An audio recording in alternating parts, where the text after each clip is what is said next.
I do like the idea that a secular culture is actually impossible. Mm-hmm. And in America, we have this lie, and it is a lie, of separation of church and state, with the idea that like, oh, the state is secular, and so you can be secular. And so it's like, oh, you can drink out of a blue cup or you can drink out of a red cup. Does it really matter? But that's very different than talking about moral, ethical issues. I mean, just look at like something as simple as economics, right? I mean, how many times does the Old Testament condemn usury? And then you look at the whole basis of the American economic system, Mhm. and you can get a credit card with like 25% interest rates. Yeah. Like that's unchristian, it's unbiblical, and it's going directly against what Scripture has said. Mhm. You can say, oh, I can work for this credit card company, or I can start a credit card company or whatever, and it's fine because I go to church on Sunday, I believe in Jesus. You can't have Scripture is also so, and this is the great Lutheran problem, and it's a good problem, right? We struggle when we talk about good works, and I'm glad we do, because we need to always be defining and redefining that. But there is no such thing as faith without faithfulness, right? Mm. You know, the very common line from James, faith without works is dead. So if you're saying, well, yeah, I'm a Christian, I go to church on Sunday, but I also run Chase Bank, and I build wealth on the backs of ignorant, poor people, Mhm. right? Mhm. How can you call yourself a Christian? And the same, if you're like, well, yeah, I go to church and I believe in Jesus and all this stuff. And I don't personally support abortion, right? I would never get one. But who am I to judge my sister, my neighbor, my friend, whatever it is? It's like, dude, you're a Christian. You bear the image of Christ. You bear his name in holy baptism. You actually have a command to judge that. Welcome back to On the Line. Today we sit down with Jacob Benson, who many of you have said is one of your favorite guests. So we're very happy to have him back on. And today we focus on artificial intelligence, the real presence of spiritual evil and different ways that it's manifested, both in history and today, even connecting that with some of the technologies like artificial intelligence and things that we should maybe be aware of and watch out for. So as always, Jacob Benson is a wonderful conversationalist, and we were very happy to have him back on the show. So we hope you enjoy this episode. As always, if you can click the like button, it only takes about 5 seconds, but it's amazing to see the difference that has on the video kind of growing and reaching new people so that they can hear our message and learn more about the Lutheran faith and about Christianity. So we hope you enjoy. God bless.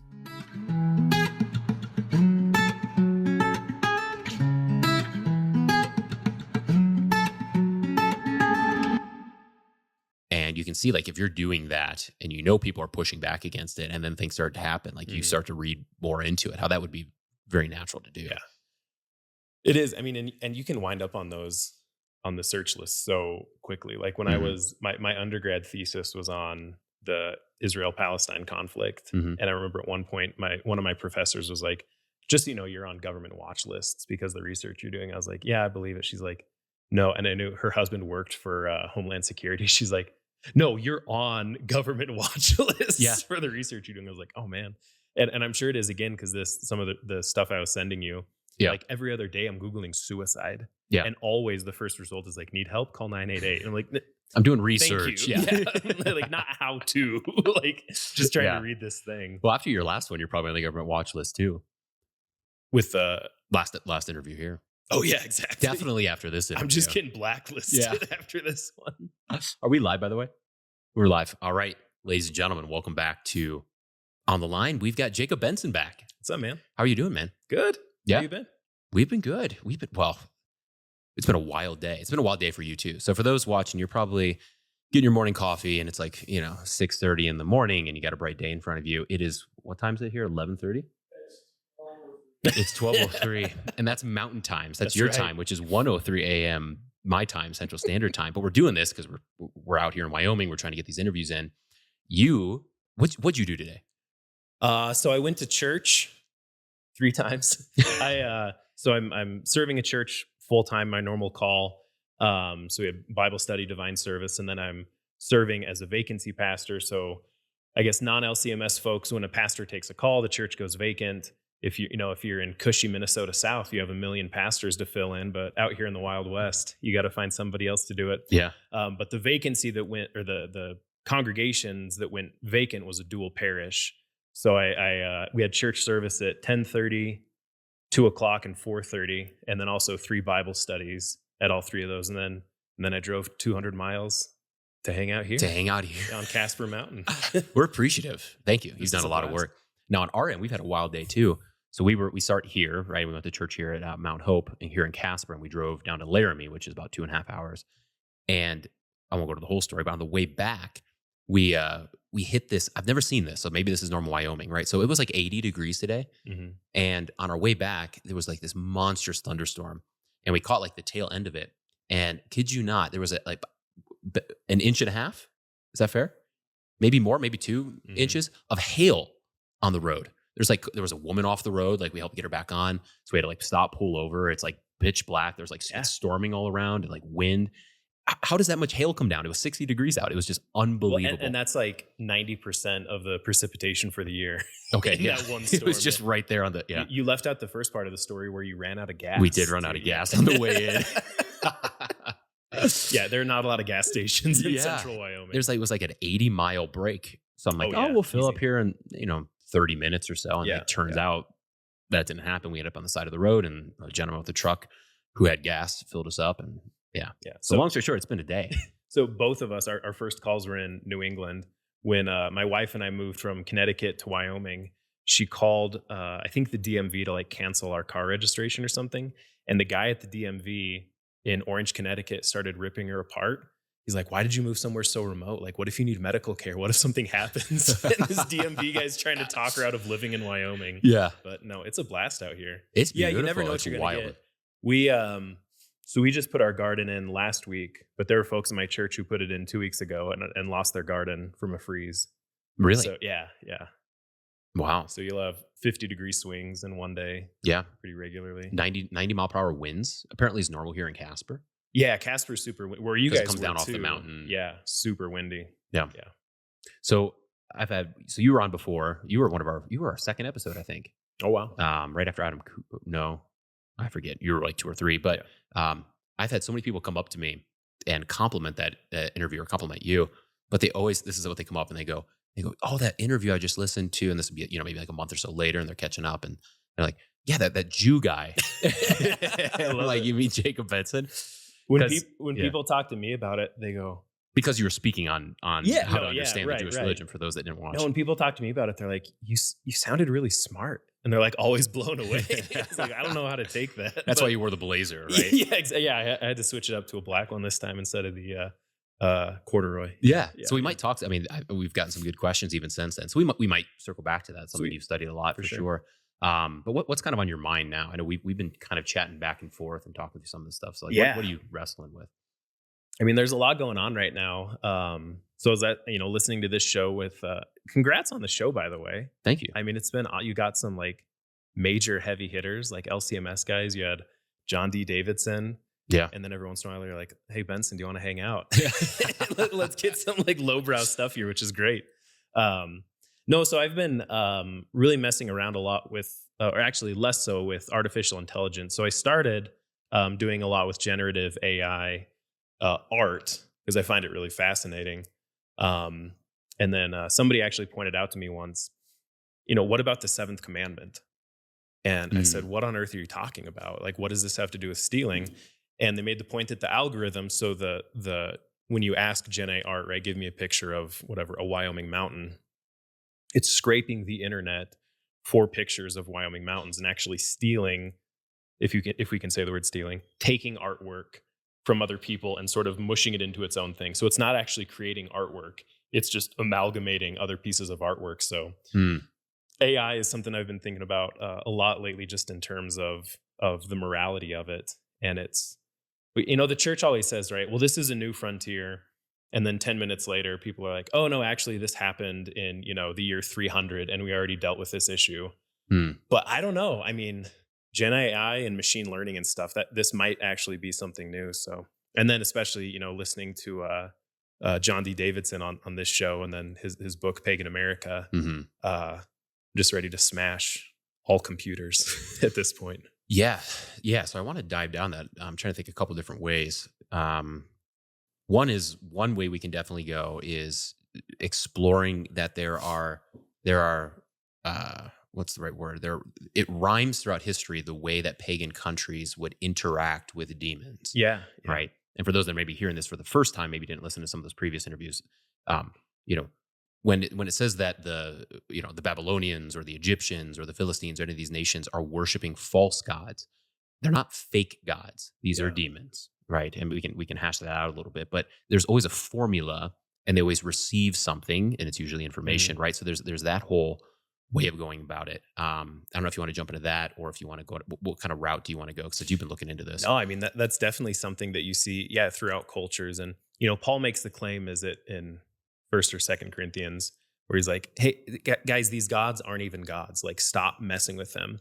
And I think there is a pedagogy or a catechetical point to be like, stop messing around with it because it's not real.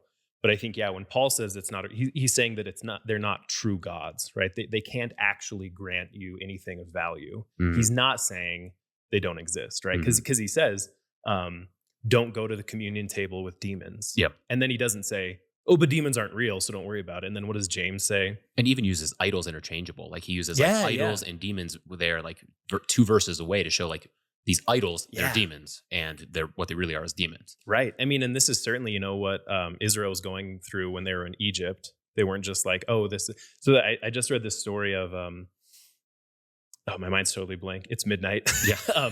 But this Greek explorer actually made landfall in Britain in like 325 BC or something. And he's looking at some of their gods. And then he goes back to Greece and he's like, oh, yeah, they worship Apollo. Which, no, they don't. Like, they've never heard of they may have some sort of god who has a similar idea as Apollo. And this was really popular in religious studies to be like, well, pagan cultures sort of, look at the sun and then they have a sun god. And that's why you have sun gods in all these different cultures. But these aren't just interchangeable sun gods. Even the Greeks and the Romans, which are culturally really similar, they try to, Mars and Ares, right? They're Mm, just like, oh, it's the same god of war or something like that.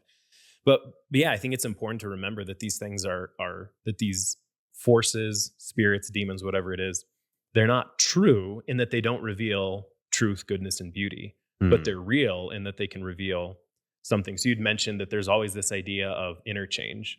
So the old Greek myth of Prometheus bringing fire. So that's how humans get fire in the Greek legends. Is Prometheus gives them fire, and they're like, oh, we have this new invention now. Which at some point, right, when you're thinking about history, somebody says, hey, how did we figure out that you can have fire, right? Was it by accident? Did we just sort of, accidentally hit flint against steel at one point and make a spark? And then this myth is, well, there's two ways, right? The first is the myth is created to explain how fire got there. Or maybe at some point on a Greek island, somebody named Prometheus brought fire. And mm. I don't think we have to be. We certainly don't have to be universalists to speak that way. We don't have to be conspiracy theorists to speak that way. But I think we should, if we sort of begin with this approach to myth and fiction as well, let's just take it on its own terms. Then it's really worth exploring. And yeah, since I'm the Jew guy, right? So in one of the ancient Jewish stories around the time of Jesus, it's this writing called Second Enoch, and you have basically it's rooted in around the Noah story and the flood. You have Nephilim, and they're just kind of mentioned. They're called giants, heroes of renown, and then they disappear. They show up once in the book of Numbers, but Scripture doesn't really tell us what they are. And so at one point, in Jewish history, all of these theologians were like, hey, let's expand it. Let's figure out, let's write a story or let's record a story to sort of Mm. explain these things. And in Second Enoch, these fallen angels, when they come down to earth, they give people things. So they give them, my favorite verse is they teach women how to paint their faces, Yep. which is fascinating because it's like, is makeup demonic? I would say no. I mean, I've never been asked that question, right? But it's probably worth thinking about, right? And certainly Paul, when he talks about don't braid your hair, right? There is an idea of sort of gussing yourself up to an extreme where you're only shooting for lust and adultery and things like that. Yeah. The fallen angels, they also bring medicines, drugs, prescriptions, war technology. Alchemy, right? Yeah, alchemy, all sorts of technologies. Hmm. And again, it's not scripture. It's a story. It's a story that post-dates the characters it's writing about by thousands of years, right? So we don't want to take it too seriously, but we should. I think there's a value in entertaining that and saying, how is this? Is paganism simply recognizing that there's a sun and let's worship a sun god, or is paganism actually some sort of spiritual force? Hmm. Yeah, because I've heard a couple people talk about this kind of historically, and like the Aztecs, for instance, right?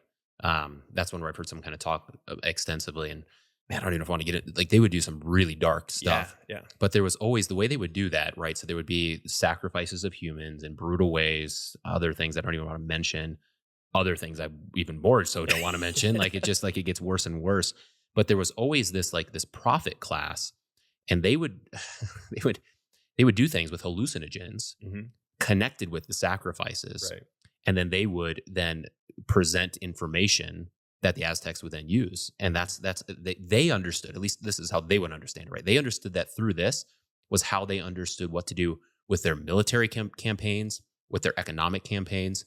So maybe they're just off the rocker, and there's at least a chance for that. Hmm. Maybe that some of that information they were giving was actually working for them, causing terror in that area, which they were doing, and they were successful militarily, they were successful economically, all those kind of things that nations strive towards, but they think they're getting this from their gods, Hmm. right? So from these demonic beings, and so the question is, were they right? And it seems like you've got that, but you've got other examples with certainly with like the Vikings on a much lesser degree, but still there. But then you get all this in the Old Testament, right? Where you kind of asked the question, Josh and I were talking about this, but you know, why do the Israelites keep falling into idolatry? Yeah. And it's one of those things where if it's like, okay, like if people are, cosplaying, or goofing around or playing make believe, why is that so enticing to like fall into just make believe? And you can analyze that a little bit with kind of like the sinful nature.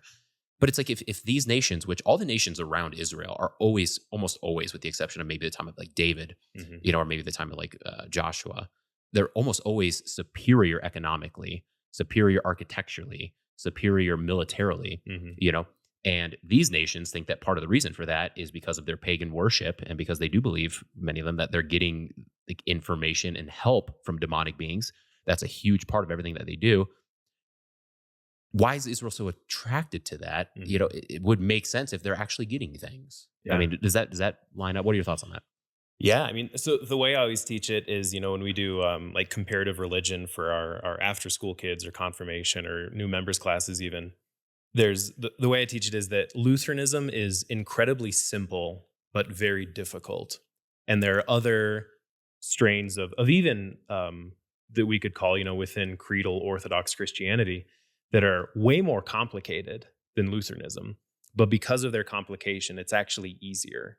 So if you're just told, "Hey, go sacrifice your daughter to Dagon or whatever," that's actually great. Like that's easy. You can do that. Hmm. Whereas in Christianity, when we're told, repent and believe in the gospel, that's actually it's much simpler, but it's much harder. And so I think there's a desire for a complication of religion, and Hmm. we feel, man is always wanting to do more, and I think those complicated religions always end up doing more. So there's this is one of these illustrations that shows up in like a million different sermons. But it's actually a pretty good one. I forget the dates. We'll say like 80s or 70s maybe. Betty Crocker released a box cake mix, and they're like, we figured out in such a way so we have powdered egg. They were able to get the oil in there. All you have to do is add water. You don't need all these extra ingredients. And people hated it, and it didn't sell well, even though it tasted like the normal cake, because people loved the idea of like, I have to crack an egg and I have to measure oil. And so they wanted this more complicated way so they could feel like they achieved something by the end of it. Mm. And I think in paganism, that's exactly what you get. Like you have to work for your favor with God, but then as hey, we have a strong economy, we have better technology than the Israelites. We do better. So because of my hard work, there's a benefit here. Mm. I mean, the Tower of Babel, right? That was technology that was trying to work to build a temple or a tower to reach the heavens. And the Trinity doesn't say, well, we better go down and confuse their languages because this is a very silly endeavor, and they're not, obviously they can't build a tower to heaven. it appears to be a legitimate possibility that Because there's they no end. If they keep doing this, right. there's no end to what they can Yeah, yeah, they accomplish. might actually do it. And Mhm. so God has to go down and confuse the languages and scatter the people to prevent this technological advance that can reach God. Mhm. And, the fallen angels obviously have some sort of knowledge of what life was like before they can we call it life? I don't even know. Existence was like before their fallen state. Why wouldn't they try to mess with God's people and Mhm. believe with them or lead them into disbelief? Mhm. And that's where when it comes back into kind of AI with that, right? So it's maybe you can even go about it like hyper logically and say, okay, biblically speaking, as Christians, is it possible for demons to interact with humans? Hmm. And we would have to say yes to some degree, Sure. 100%. So okay, they can do that. How do they do that?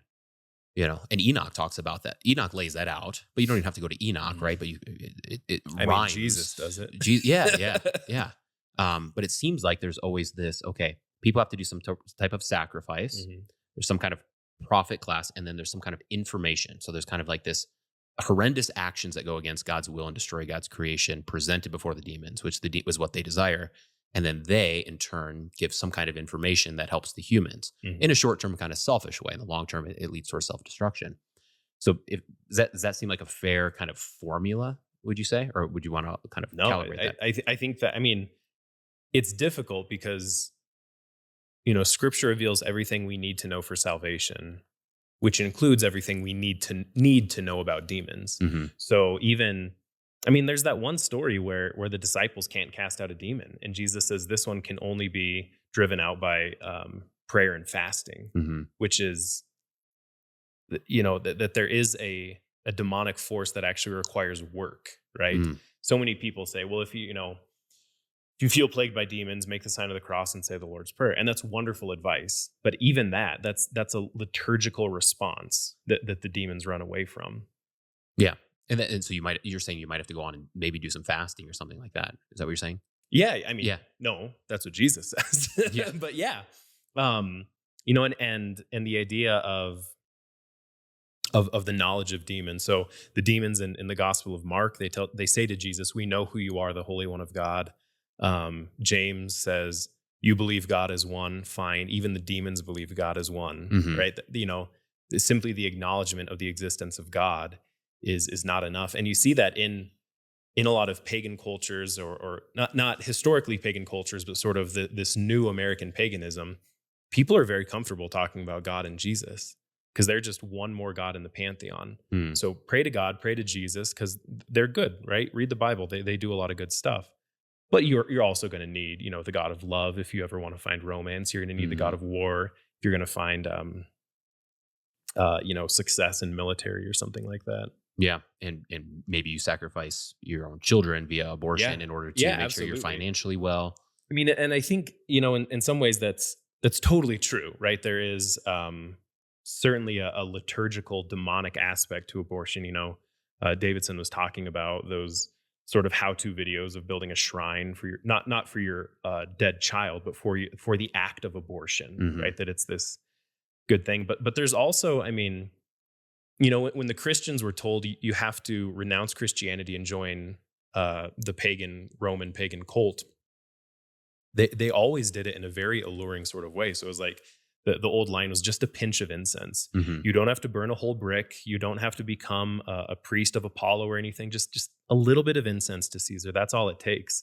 And that temptation is greater, right? Like if somebody were to come to me and say, you know, whatever, I'll pay off all your debt and give you $1 billion if you kill your son. Like that's not a temptation for me. Hmm. But if somebody says, I'll pay off all your debt and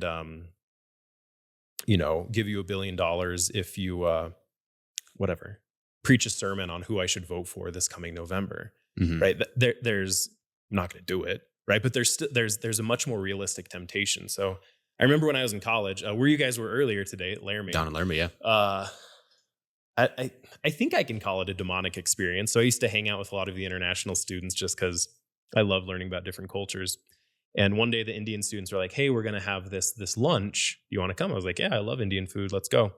And it was during finals It is the week. best food. Oh, it is. Yeah. It's the best. That is the one thing I miss about shout out Zion Lutheran Church in Orange, Connecticut. The congregation was all Indians and Italians. The best church potlucks I've Oh, ever yeah. been to. Yeah. uh, Sorry, I didn't mean to derail you, but yeah, no, no, yeah. no. Right. So I show up at this lunch and they're like, "Oh, we're having puja," which is the Hindu Indian term for sacrifice. I was like, "What? What are we doing here?" And they're like, "Oh, it's a puja to Saraswati, who's the goddess of knowledge." And so before finals week, every semester, the Indian students would get together and offer a sacrifice to Saraswati. And the way it works in Indian culture is you make a sacrifice to the god blesses the sacrifice, and then you consume the sacrifice to get his blessing.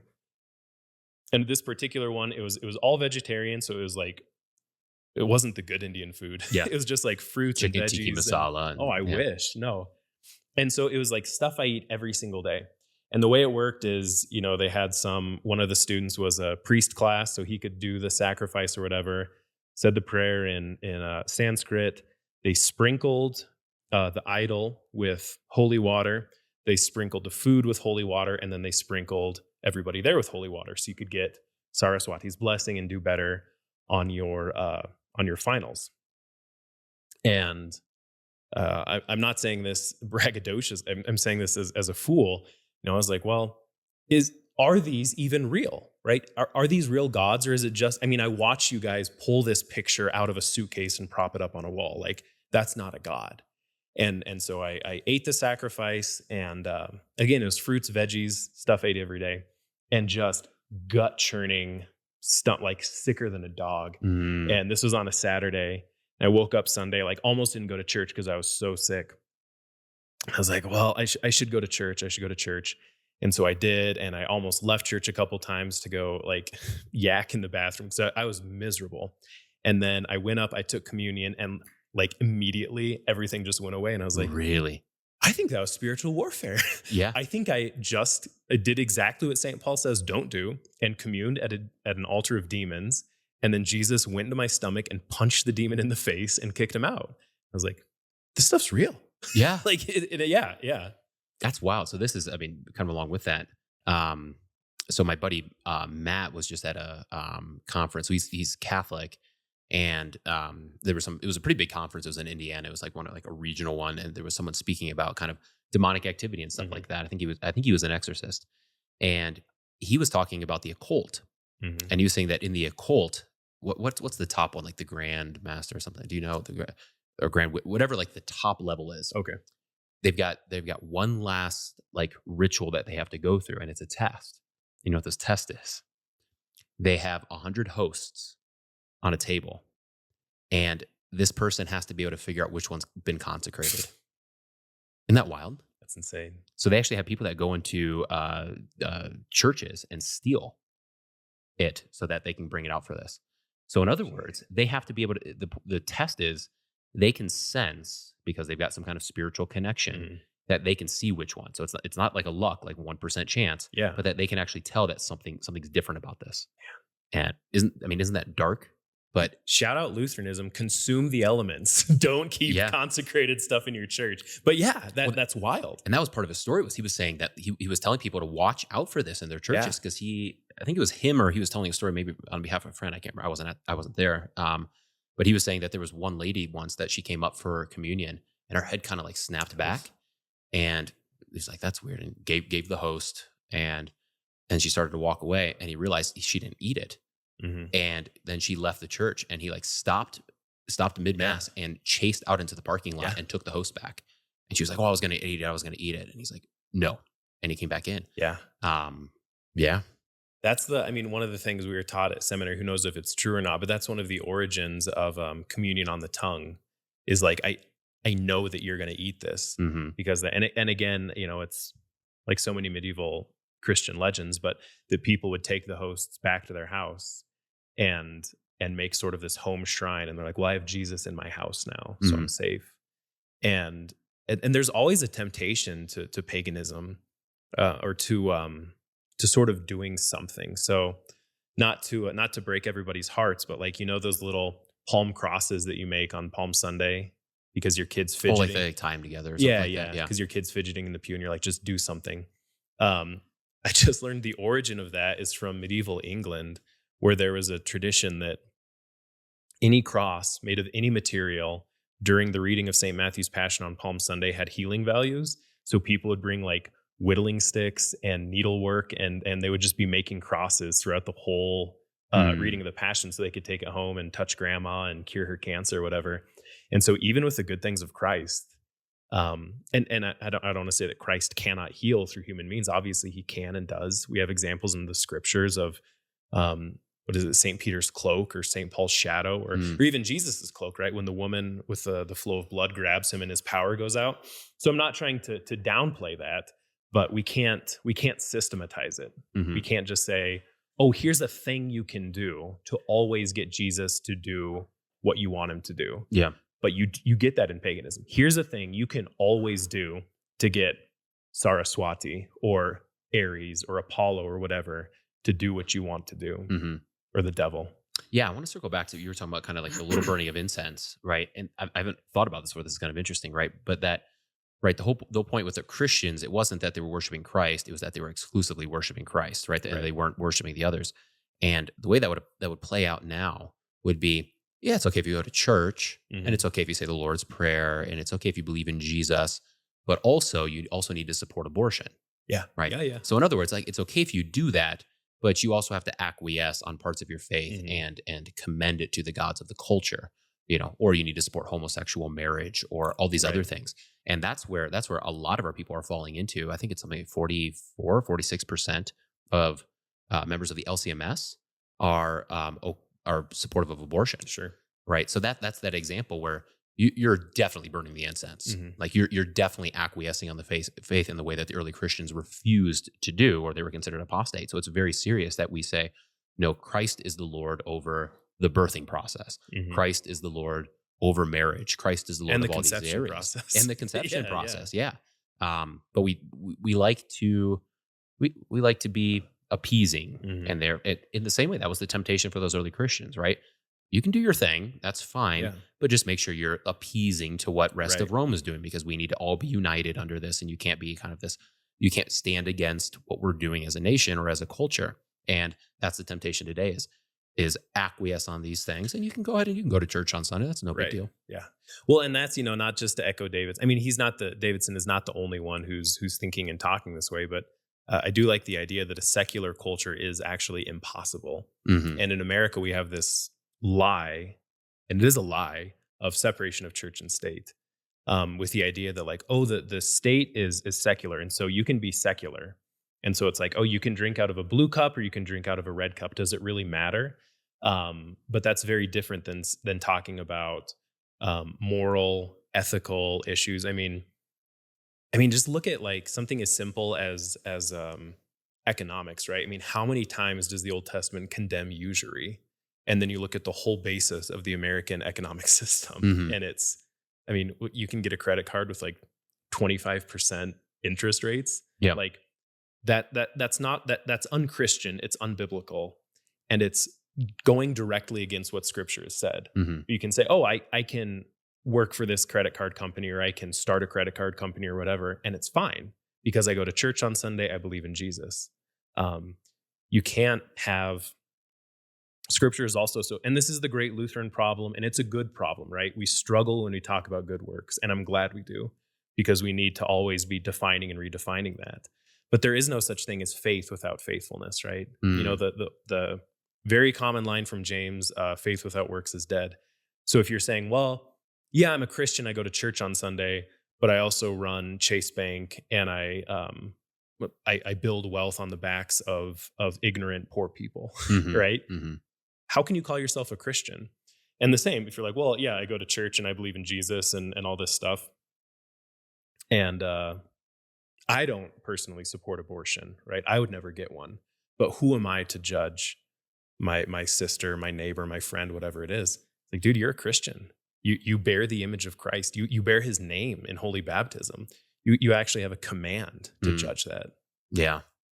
Yeah, we need, and I think we are, and Davidson, I think he's very optimistic about that, to kind of say Mhm. we're at a point now, because this has been the case for a little while in the U.S., right, where there's just been this schizophrenia of faith, right, where we just kind of fall into two camps. We're comfortable kind of doing that, But I think those that have been doing that are just falling away from the church because they're Yeah. realizing this doesn't really matter anymore. Because Mhm. really, I like the gods of the culture. Mhm. But those that are sticking to it, I think they're becoming much more rejuvenized and they're speaking this way more boldly. I mean, you just had the Butker, Harrison Butker, Yeah, right? jeez Louise, Just yeah. a beautiful, beautiful Yeah. speech, and people ate him alive, Mhm.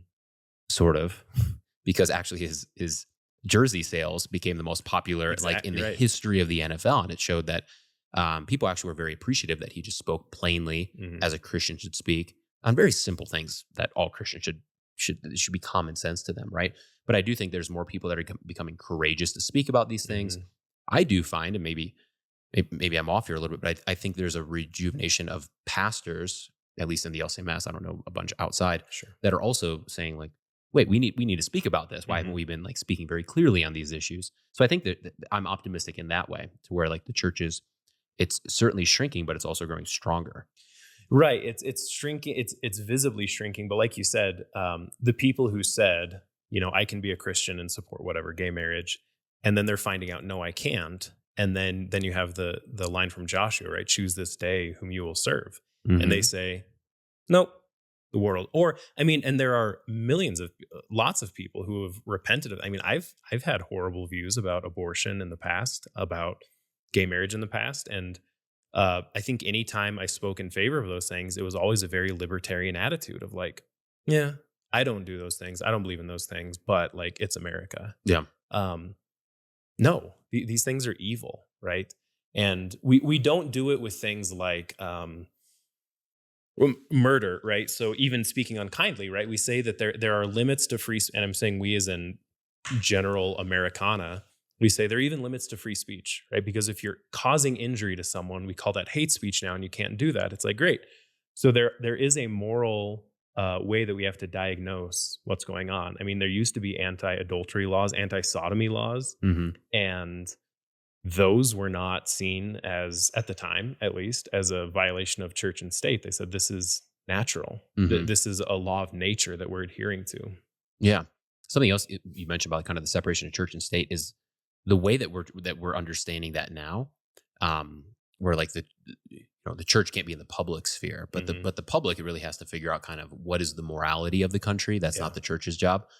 That's actually the way that the pagan structure would go. Hmm. So like in paganism, there was the religious aspect, and that was about kind of calling upon the gods and all of this kind of stuff. But the morality was not attached to that. So it wasn't Right. like those priests or prophets or whatever that were attached to this were coming down and saying, and here's how marriage should operate within our nation. Hmm. That came from the state. So that was a pagan understanding, Yep. which is once again what we're returning to as we kind of keep diving down this path. But that was like Caesar set the morality of Rome, Hmm. you know, not the temple of pick your Sure. favorite, Yeah. Yeah. Roman or Greek god. That was that structure, but we've kind of returned to that in this way, and Christians are buying into that, where it's like, yeah, kind of the morality of the world around us that should be decided by the state. That's not for us to kind of Hmm. decide, but we're returning to that, which is not how Christianity operated in the Right. West. Well, and then I would just challenge people who hold that opinion to really push yourself intellectually on that. And when you boil it down, what you're saying is that my religious beliefs should not affect the way that I live my life, Mm. which is insanity. Hmm. It's insanity for Christianity, but like you said, it makes perfect sense for paganism. Yeah. You can worship Thor and Odin and make sacrifices to them and worship at the tree, and you can cheat on your wife and beat your kids. Hmm. That's fine. There's no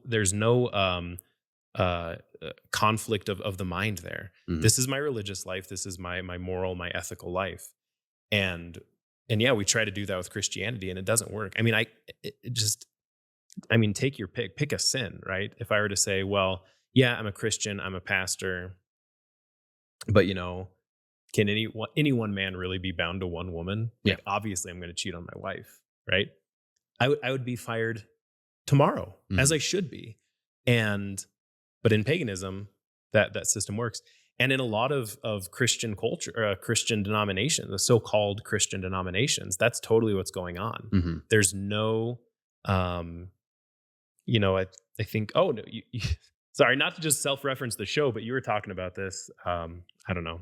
I listened to the show, but the idea, I think it was an ELCA church where there was a woman left her husband Mhm. for another woman, and the ELCA church had to be progressive and open minded, and so they had to support her in that decision. And it's like, With kids in the mix, and yeah. golly, and it's like you can't like you don't even if you're fine with gay marriage and all that stuff, you have to say here's an established relationship that shouldn't be destroyed. But it's all about the self. Yes, it's definitely no longer Christian. Um, Yeah, yeah. I want to circle back, just want to forget, we were talking about kind of AI, right? Mhm. And you did some research on something we talked about with John Yeah. Davis, and I want to dive into, but to kind of prelude that, right? So it's kind of go way back, we're talking about uh, demons can certainly interact with humans. They seem to do it in this kind of certain way where they present information. And that's where, in Davidson's book, Pagan America, he's like, here's a lot of examples, Mhm. but is it possible that this is an apparatus? Because the way that is, and even if you talk here, the CEO of OpenAI, ChatGPT, what's his name? I kept saying Sam Harris in the interview, which was wrong. It's not Sam Harris. It's Oh, like okay. Sam something else. Sure. But when he talks about it, he's like, yeah, we don't really know what's going on. Like it's Yeah, the whole yeah, point is we yeah. have to it's not like a computer program where you say, we plug this in and we get this result. Like they have to kind of put it up above them, and they're like, we don't really know what's going on. They're like, it might even be AGI, which is artificial general intelligence, which is where the thing learns on its own, which it has learned languages on its own. So we know that, which they're like, well, I don't know how it did that, right? So they have to present it up and then trust that what it receives is good, right? So the question is it possible for a demon to work through that apparatus in order to do something? And to me, it seems like that would be certainly a possibility from a Christian understanding. What are Yeah. your thoughts there? I don't see how it couldn't be. I mean, like I've experienced this even on like Instagram, and most of my Instagram feed is like NBA statistics, Middle English poetry, and like dumb jokes. Like that's pretty much all it is. But every once in a while there's going to be like some scantily clad woman or Yeah. whatever, like, and I have found that when I interact with that post in the sense of like even just tapping and saying, don't show me posts like this anymore, it rapidly increases. Hmm. And maybe that's just a flaw in Meta's algorithm. Maybe it's maybe there's a demon in my phone. I don't know. Maybe Mark Zuckerberg is not a human. I don't know. Like whatever the possibility is. And I never think of those things, or initially I never think of those things in spiritual terms. I think of Mhm. them in very just like day to day, like this is annoying Mhm. sort of thing. But then I do have some moments every once in a while where I'm like, is this the devil trying to like tempt me to lust? Mhm. And it's so laughable, like sometimes how pathetic, these temptations are. Mhm. So I know I think that it's certainly possible that there's um I don't know. I don't think that we can say that we're creating. So demons are fallen angels. Again, the scripture is not super clear on this, but if we say that the angels were created on a certain day of creation, and then there's a set number of angels, which means there's a set number of demons. So I don't think that they're sort of like creating demons or anything like that. But is it possible that they're tapping into something that's already there? I mean, that's the only thing technological advances are, Mhm. is tap. I mean, airplanes are not magic. They're Mhm. tapping into rules of nature that already exist that allow these machines to fly.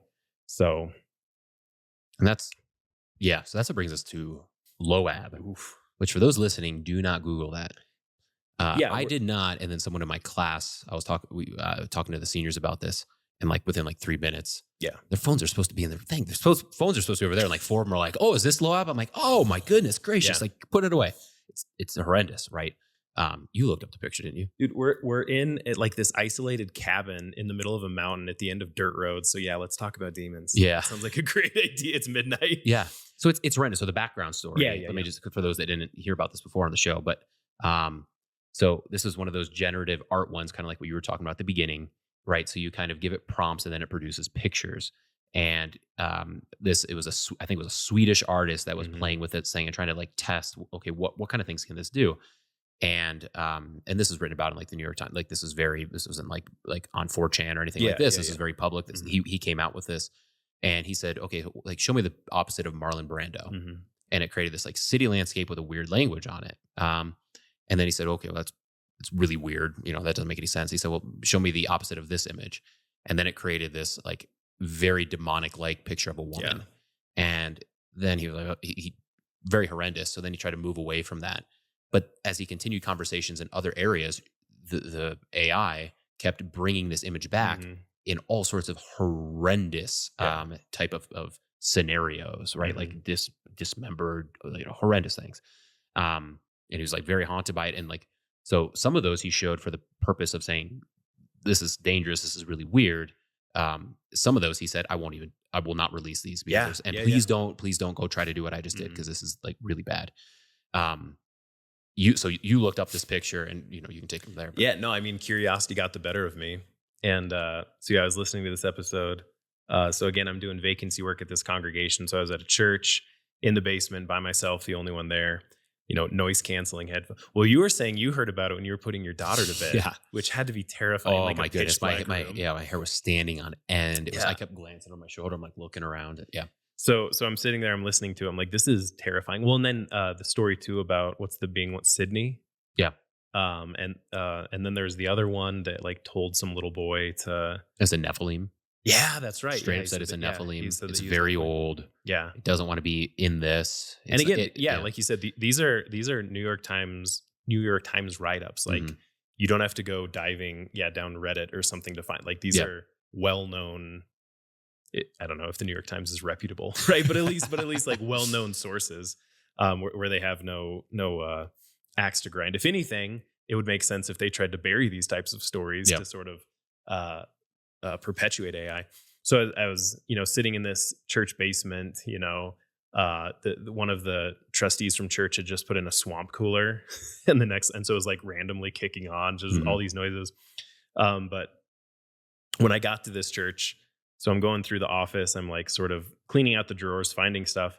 And there was an unopened box, and I opened it, and it was a little like 2-inch tall Saint Benedict medal, which if you're not familiar, Saint Benedict's medal, you can Google it, look it up. But there's it's a story of Benedict who, at one point, when he was tempted by the devil, or no, he was tempted to drink poison, and he said, "Away from me, Satan! Turn away, drink the poison yourself." And so that's written on the medal, and it's usually affixed to a crucifix, or sometimes it's just the circular medal, but there's a cross, the image of Christ on it, and it's historically used as an exorcist's token. Again, I know I just said we don't want to say that there are these like tricks and tools that Christians can use to drive away demons, but this is something that's at least established in Christian lore, if I can speak that way. And I will say, and this version of it had a full crucifix affixed to it. And so I was just sitting in the office listening to this episode, and I was like, you know what? I'm really glad that I found this. I don't know how it showed up in the office, but I'm very glad it's here, right? Yeah. And it could have been any image of Christ, and I would have been just as thankful. But another story about this, so I guess 2 stories about this. The first is, so I texted my wife when I was listening to that. I was like, hey, you got to check this out, but promise me you're not going to Google anything. So that's the other thing too. The reason I got so freaked out is because I was dumb, and I Googled, what does Loab look like? And yeah, she's terrifying. Yeah. Don't look it up. And so I texted my wife. I was like, hey, you got to listen to this clip. But promise me you won't look anything up. And the first thing she texted back was like, I got to see it now. And I was like, all right, just wait until I get home. She's like, okay. And so she waits until I get home, and then she looks it up, and she's like, oh yeah. And it doesn't really react. She's like, oh yeah, that's pretty scary. And then about 10 minutes later, she's like, I can't get that image out of my head. I was like, yeah, it's terrifying. It gets burned in there. It's come back and haunted me a couple times. And I even saw it from like a 5-foot distance, like kid in the front row putting the picture up. I was like, yeah, it's scary, right? Yeah. And so my wife, she went out to water the flowers or something, and hanging over our front door is a Saint Benedict medal, and she walks out, and she was just freaking out. She's like, do I need to get a new phone? Do I need to smash my phone? Is there a demon in my phone now? And all this stuff. And we talked about it, we prayed, we laughed, and we mocked the devil as everybody should.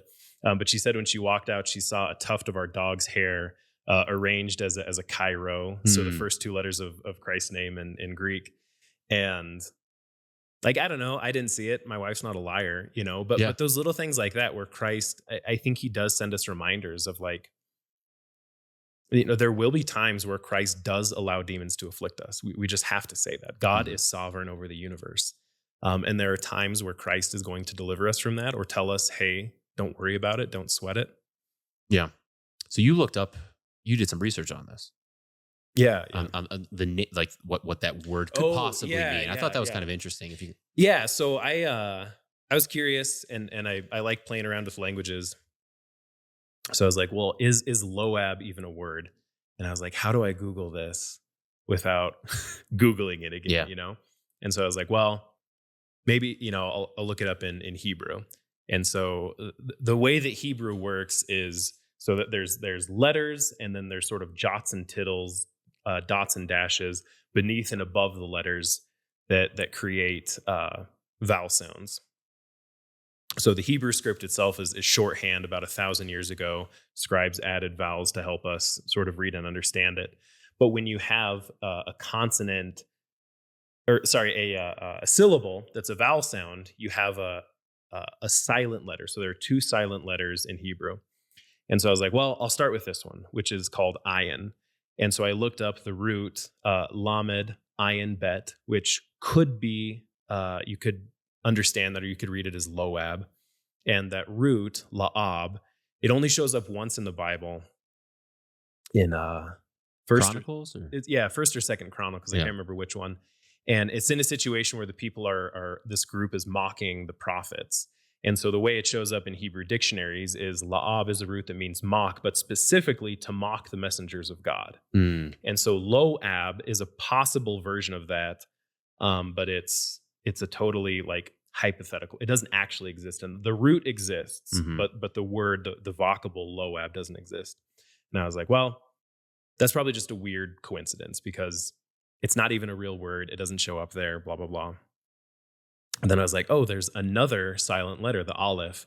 And lo is the Hebrew word for negation. So not. So like if you remember the story of Hosea, God tells Hosea, marry, take for yourself a wife of whoredom. And then he has to name his child, not my people. And the Hebrew name for that child is Lo Ami. So Am is people, E is mine, and Lo is the negation. So Lo means not. And so if you read it that way, of not just one word, Loab, but two words, it could mean Lo and then the Hebrew word Ab. So Aleph Bet means father. So not the father or the unfather. And at this point, I was like, nope, like I'm out. Like, enough research. yeah, enough reason. I mean, and it's hard because you don't want to be a conspiracy theorist about this. But that Gen AI did it, whatever it created or whatever it tapped into, whatever it was, Created or revealed, and that's kind of the question. sure. Yeah. That's a good way. Yeah, created or revealed, whatever it is, everybody agrees the image is terrifying. hmm And whatever it is, the image named itself Loab. Of course, it's possible that, what's the old story? You put monkeys at a typewriter, they'll eventually write Shakespeare, right? If a computer is infinitely generating images and made up words, it's eventually going to create Loab and a terrifying looking woman. I don't know what the chances are of that, but again, and especially like you were saying, when the creators of this technology are saying we don't know how it works, that's terrifying. I hmm mean, like Elon Musk doesn't say that. When he designs a rocket, he's not like, I don't know. Like it's sort of obnoxious to listen to his interviews because hmm he's so technical when he walks you through it. So this is weird stuff. hmm And the biggest takeaway, right? Because I mean, it's worth. I appreciate that you explored that because it is worth. It's worth exploring. But I think the bigger thing, maybe just for some, okay, so what do you do with all this Right. information? And it's to be able to step back and to be able to say, okay, if let's say you're like 50 years old right now, right? If you're 50 years old, probably the main portion of you growing up in Christianity was a time where the ideas of like demonic influence and stuff like that. Mhm. If you grew up in America, if you grew up in Ethiopia, that's a completely Sure, different sure. story. But if you grew up in America, that's so foreign. And like maybe there was a time period in human history where that happened. Maybe when Athanasius wrote his On the Incarnation and he wants to try to prove to people that Christianity is real, he's like, well, everyone sees all the exorcisms going on Mhm. publicly. How else do you explain it? So, in other words, this is happening so much Yeah. that he's like, everyone sees this happening. How else can you explain it other than Christ is Lord? So these things are happening, but that's all past tense. And that's not the case And I do think we need to return to an understanding of not that there's a demon hiding behind every stick or anything Right. like that. You don't get into you can go too far, but at least to be able to say, no, those are real, and there's ways that they interact, and we know there's people within our civilization that are actively trying to call upon them. I can't say specifically who, but we know those are taking place, and we know that we're dabbling into wild technologies that seem to have at least kind of motifs going through the Old Testament of times where they've done this, Tower of Babel being the biggest Yeah. one, Yeah. where that seems dangerous. We have a lot of things in Revelation that seems to also say that these things are kind of Right. dangerous, and Right. you've got the beast creating an image, and it's not to say you have to maybe you do smash AI. I don't know. But you should at least be weary, and you should at least Right. have your guard up and not just run headlong into these types of things and say, there's no way that evil can operate through these things. Yeah. Because they certainly can, and they certainly have, and we certainly need to be at least aware and cognitive and try to think wisely through these things that we dabble in. And I think especially with images, I mean, I use AI. Well, you use AI I use for AI, work, yeah. right? I mean, it is such And not a for like helpful- sermons or things like that for the No, record. of Like, course but not. Yeah, we use it for, it's very helpful for, we have to do a lot of like detailed work for things with the podcast with like, you've got to just do SEO, search engine optimization. Yeah. That's very difficult. It's very time consuming. We don't have the money, throw money our way. We don't have the money to to go do all this stuff, but you can do it very quickly with AI. And so we use it for the time being. At Yeah. least. You know, I'm in a pedagogy course right now, and one of the assignments was write a lesson plan, and then once you finish it and get it where you want it to be, plug it into Chat GPT or plug a prompt into Chat GPT, and I did that. So it was like a one-off lecture on the historical context of Edmund Spencer or whatever, and then I did the same thing. I was like, I asked Chat GPT, write an outline for a 45-minute course on this topic. And it spat out like some pretty helpful stuff that I was able to incorporate into my original lesson plan. Or for research, it's really great. And It I is know good for there's research. Yeah. yeah, there's a lot of jokes about like, have you seen all the what's Google Gemini? Have you seen these? That sounds right. Yeah. At least it's like earliest form when they went public, it was horrible. So there's all these screenshots of people being like, "What do you do if like pizza sauce won't stick to a pizza crust?" And Gemini was like, add a little bit of glue and it'll help. So there's like stuff like this all the time, which is great. But there's something very different, and it's very easy to discern information, right? So if I say, whatever, how many books of the Bible are there? And ChatGPT says 7, I can very easily go pick up a Bible and count more than 7 and be like, oh, it was wrong. And that doesn't affect my day. It doesn't even really affect my view of AI. I'm just like, it got that question wrong. And if anybody's using AI for research, it's great. Just check your sources. So sometimes I'll do that if I'm, again, I don't have it write sermons, but there are times where I'm like, did Augustine ever mention, I don't know, anything, right? Yeah, Demonology, I'll do that right? same thing. And Yeah. so you just say, where did Augustine mention demons? And then it'll spit out some quotes. And then you can very easily go to like Perseus or New Advent and find that and be like, oh, ChatGPT was right, ChatGPT was wrong. But there's a reason. I mean, Christians have fought so many battles about images. And so the fact that we're using artificial intelligence to create images now is important. So the biggest reason why the church fought about images is, can you depict God in a picture? Which is a really worthwhile question. Most churches came down on the answer, well, God depicted himself in human flesh. Therefore, it's appropriate to depict the Son.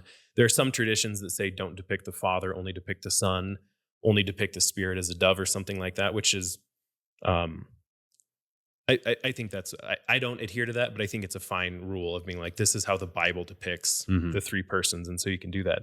But like asking, Gen AI to say, give me a picture of Jesus. Like at first blush, it's just drawing from every picture of Jesus it can find and then spitting something out for you. But if images of the Godhead are reflections of the incarnation, then what are we doing if we're asking AI to create sacred art? It's weird. Yeah, and once again, you're handing it up. I mean, just using this vocabulary of the CEO of OpenAI. Mm-hmm. Sam, what Bennett? Do you know Sam? It's drum. I've watched like 10 hours of interviews with this guy because I've been interested in the subject. But he's always just like, yeah, like we have to like, it's like we're not quite sure what's going on there. Like we've set some parameters and we've set some walls and stuff. I think, but like for it to do what they are designing it to do. Sam Altman, yeah, thank you. That so it's got to be able to kind of figured out on its own and then put something Yeah. back, and we're not quite sure how that happened or what it's doing up there. So yeah, the same thing with art. Like, give me a a picture of Jesus on Palm Sunday, da da da, and then Right. it pops it back down. And maybe you look at it and it's like, okay, Jesus on a donkey, very simple, but like it could also, it's a little bit dangerous because we should be at least careful on these things. Mhm. And when you have a thorough Christian vetted artist creating something, Right. you can have some trust in there that someone who is baptized, who has the Holy Spirit, who is practicing a Christian life and is using their vocation to create something good, Mhm. that's a good expression of art. Handing it up to something, I don't know how it happens, and I do know that almost everyone that's making this thing is Mhm. pagan and not Christian. There's Right. not, Right. and then I'm trusting it to give me the proper thing. It's at least dangerous. I Yeah, don't know if I can mean, say absolutely no. No one can. But and even you if should the be wary. designers are 100% Christian, the product the product is not the AI art. The product is the Gen AI mind that Mm, does it. So they're not creating a Christian mind. mhm. Did you see the story about some people tried to make a Roman Catholic priest AI model? Mm-mm. And then they had to get rid of it because somebody's like, "Can I baptize with Gatorade?" And he's like, "Yeah, you can baptize with Gatorade." And so the priests or bishops, whoever made it, was like, "Oh no, you can't listen to him anymore." Right? There is nothing that that AI mind could have scraped the internet to find that Gatorade was valid. Right? Mm, Every Christian in history says water is the only valid means for baptism. Every Christian says that. mhm. Like, I don't even know. Like, even the most progressive of Christians now, I can't think of anybody who would even say that, right? And so, where is this right? Was it just a hiccup? What do they call it? A hallucination? Yeah. Something like that? Or was it somebody trying to mess with someone and be like, yeah, you can baptize with Gatorade? Yeah, You know? because Lucifer, light, right? What is it? He masquerades as a what is it? It says he masquerades as a angel of light, Angel of right? light, So I sure. mean, and that's just how evil always works until Chesterton has that great quote. I think we talked about Davidson, right? Where it's like in the morning paganism, it looks like the sun rising, but at the Mhm. end, like it becomes demonic and dark, right? It kind Right. of goes through that process. But that's always how evil works. To where at Mhm. first glance, it looks very enticing and it makes a reasonable argument. And it's like, well, just you can switch just a couple things of scripture, or if you don't know your scripture very well, you're doesn't even have to do that. It's just Mhm. like, so it looks very enticing, da da da da. But then in the end, it becomes very dark. So that's kind of the point there, where of course, if right, and it is an if, but it's just an if.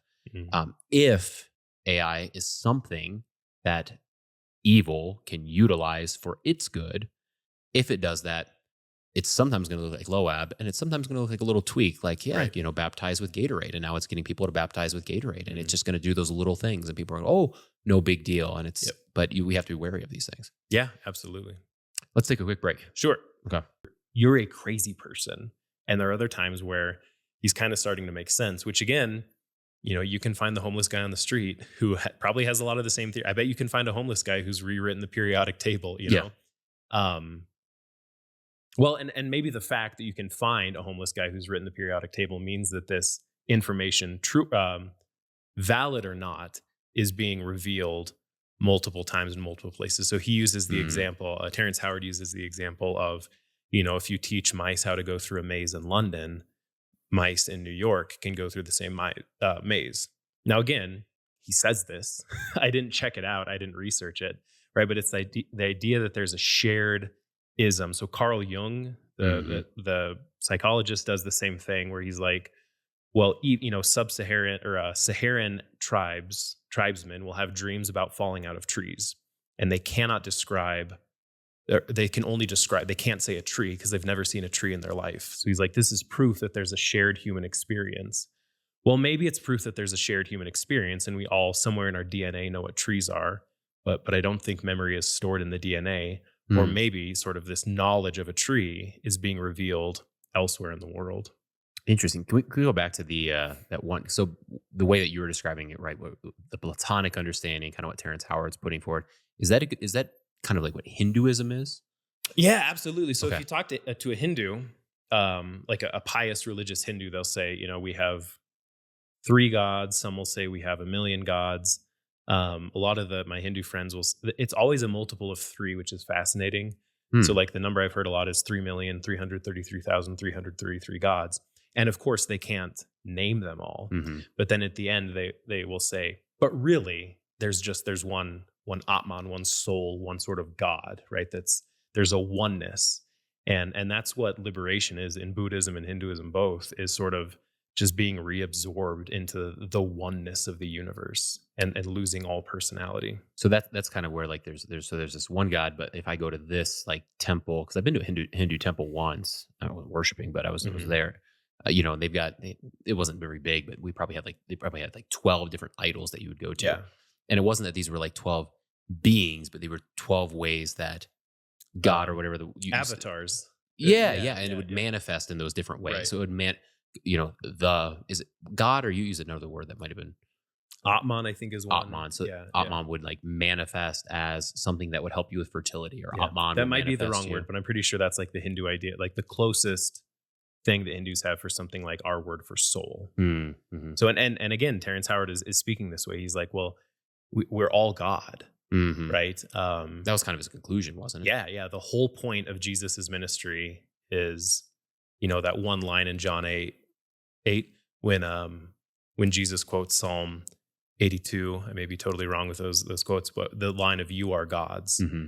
right? Which is admittedly a very strange passage, and it's worth talking about.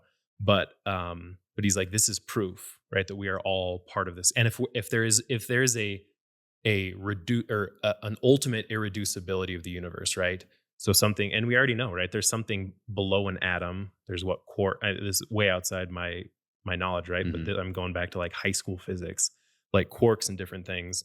And so, sort of every time we think we found the basic building block, we build stronger microscopes and we find something more, right? Mm-hmm. We have not gotten to that irreducibility. But in Platonic thought, in Terence Howardism or whatever, there is this oneness, and that oneness is the divinity. Mm. And so you have it, I have it. As he will say, plants have it, right? You're doing violence when you pull fruit off of a tree because you're destroying that unity of the oneness. So do you think that idea is that it seems like that's very prevalent? And I watch a decent amount of Joe Rogan for a couple reasons. One, he's the goat. He's the kind of the Yeah, best yeah. of this platform. So I'm always trying to like, how does he do things? But also, he's my access to what conversations are taking place in the world. Because Yeah, I mean, yeah. he's all the major news stations all rolled up in one. So like, Mhm. I would actually kind of recommend it. I mean, Yeah. use it with caution. But like, if you want to know what the world is thinking Mhm.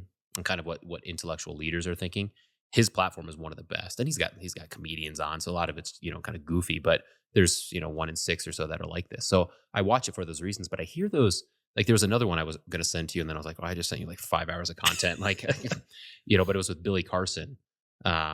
And they were kind of talking about some of that stuff too. But there was a lot of rhyming between them. And even Mhm. Joe Rogan, it was like 3 days or a couple of days, a week later maybe, and he's like, "Yeah, it took me 3 days to recover from the Terrence Howard interview." It was so like, it was Well, just and like, it's like 3 hours long too. Like, yeah, it's insane. yeah. So, but like, it seems like that's a very common thought where people are coming up with or rediscovering, but really, is it kind of a return to this Platonic idea? And really, what I'm getting at is like, is this idea becoming prevalent to such a degree? Like, what are the dangers of that thought? Yeah. Because it masquerades as Christianity sometimes. And there's even Mhm. rhymes. I'm throwing a lot at you here, but there's even rhymes of like of Trinitarian heresies, right? That Oh, are maxed at absolutely, this. yeah. Well, and I would say a lot of those Trinitarian heresies come from trying to merge ancient Greek thought with Christianity and trying to reconcile Plato as a uh, not pre-Christian, as a pre-Christ figure in the same sense that like Moses is. Mm, So, and you have this. So, like the Ethiopian Orthodox Church, the Coptic Church there, they celebrate Alexander the Great as a saint because he brought Greek Enlightenment and Aristotelian thought to the Holy Land. really? Well, Alexander wasn't a Christian. He didn't believe in the God of the New Testament. There's like one line in Fourth Maccabees or something where some priest has a vision that Alexander the Great believes in Yahweh or something. Um, but it's trying to reconcile this. So yeah, I think it's super prevalent. It's called the perennial philosophy, and I forget the guy. It's 1 a.m. I forget the guy who put it forward. But he had this idea, and that's sort of where we get the common phrase of, "Will all rivers reach the sea?" Right. So Mm, no matter what your starting point is, you're going to get to God, right? Divinity, whatever that may be. So Christianity, but at the end of the day, it's all very Hindu, Buddhist, Eastern, right? It's all about sort of this liberation of the soul from the trappings of the body. which again sounds like the early like Valentinian Gnostic heresies in Christianity. Mm-hmm. So I think it's super, super prevalent, but it's also very comforting for people. Mm-hmm. I mean, how many Christians do you know who are like, well, we have the same God as Jews and Muslims, right? It takes the burden off of you. It absolutely does, right? And you don't have to worry if somebody's going to hell, right? Mhm. Because all rivers reach the sea.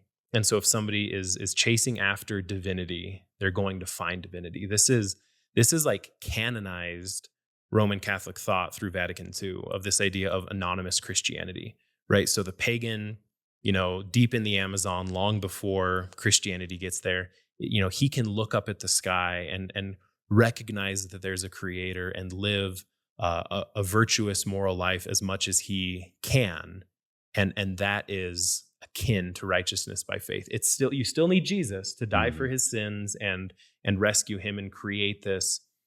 Catholics wouldn't use the word, but to use Lutheranese, this objective justification that can be latched hold of, and they'd say that that's good enough. So it's even made its way into very popular strands of Christianity. And correct me if I'm wrong on that one, but like the danger there is not so much because like none of us know what happens to this person that lived like 5,000 years ago. Yeah. Like that's not our job, Right. But the danger is when it comes into the current time, Mm-hmm. and I'm living in, Waconia, which this isn't so much of Waconia, but certainly when I lived in New Hampshire, and it's I had a Hindu neighbor right below me, and we actually went in and we made friends with them and stuff.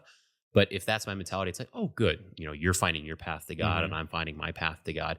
And therefore, like, I can affirm you and you can affirm me, and it's good. And yeah, I don't need to come in with a sledgehammer, but like, I should say, for your own good, I hope and I pray, Right. and I'm going to try to find ends for you to understand that Christ is the way, the truth, and the life, rather than to say, good, you're floating on your river, I'm floating on my river, and it's all good, Well, and Jesus makes so many exclusionary claims of, I'm the way, nobody comes to the Father except through me.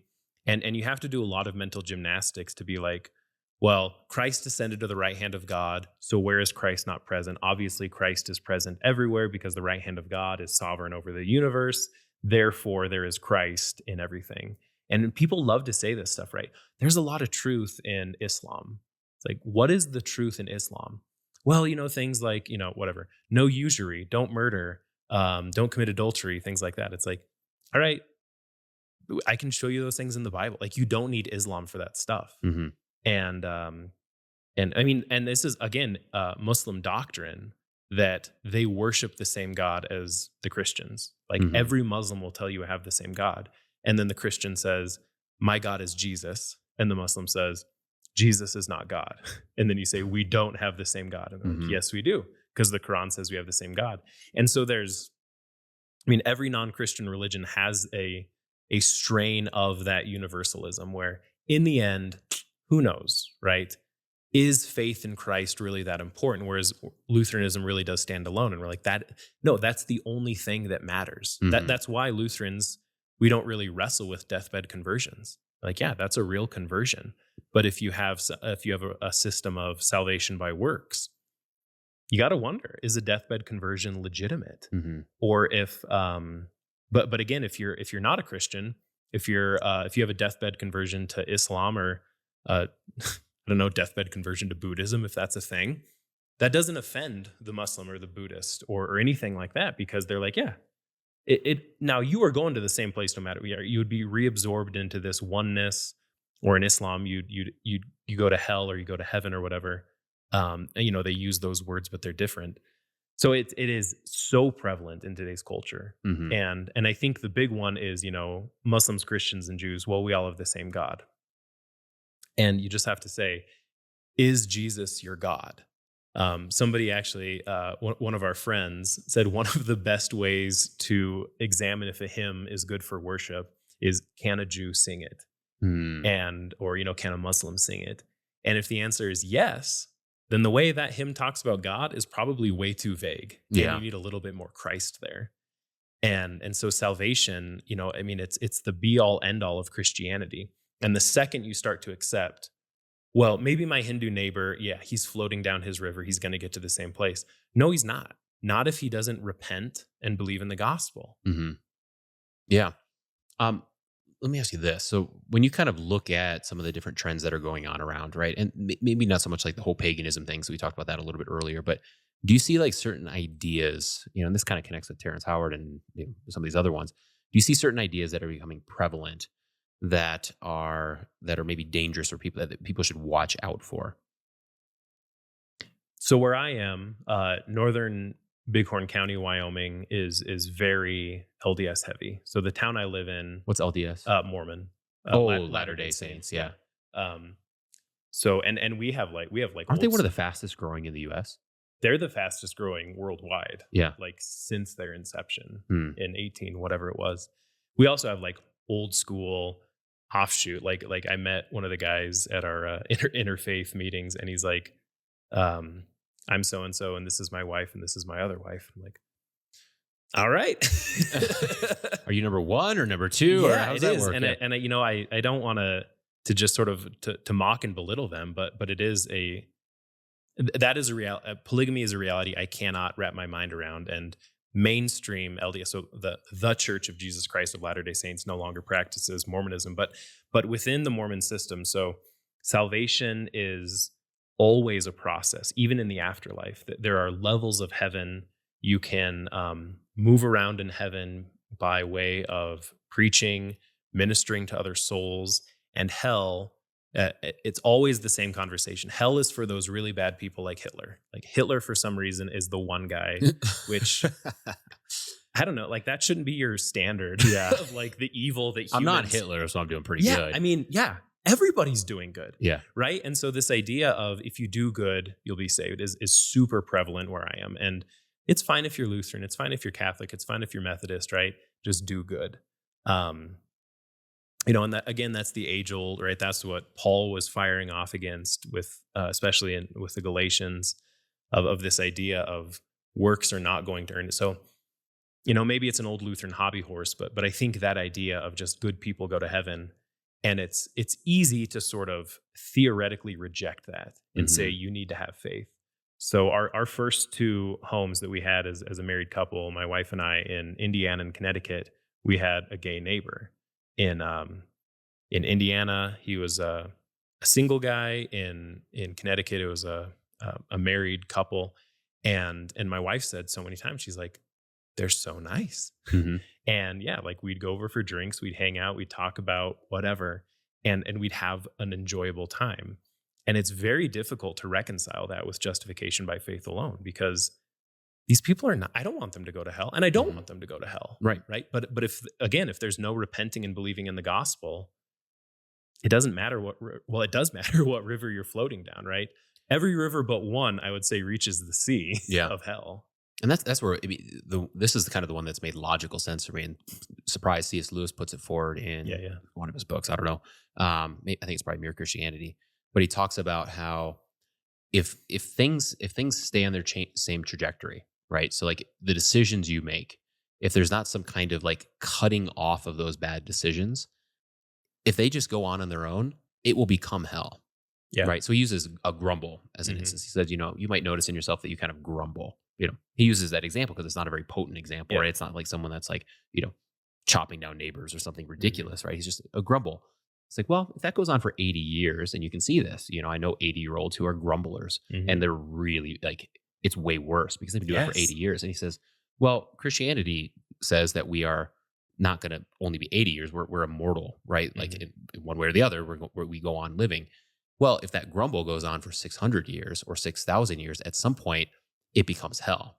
And he says hell starts as a grumbling mood and it becomes hell, right? So that's where like you can look at your homosexual neighbor who might be even nicer than you. He might be a much kinder person. He might be more empathetic. Absolutely. But he's got something going on in his life that unless that thing is nipped in the bud, if you let that go for 40 years, and you can see that, you can see that in the studies or whatnot, people that practice that lifestyle long term, it's very detrimental to them, psychologically, relationally, even physically. Absolutely. And you let that go for 40 years, it's going to harm them. You let that go on for 1,000 years. If there's no point where they say, I don't want to do this harmless thing anymore, and they say to God, leave me alone, I want to do this. That's what hell is, right? So that's how it makes sense to me, to where it's like, yeah, they might be really nice and they might do all these wonderful things and they might even be a better citizen in some ways. But if this thing doesn't get taken care of, it's going to be devastating. In the same Right. way, if I have a grumbling mood, which is why I must repent, Mhm. and I need to go to a pastor and I need to repent of these things and I need to do it on a daily basis. And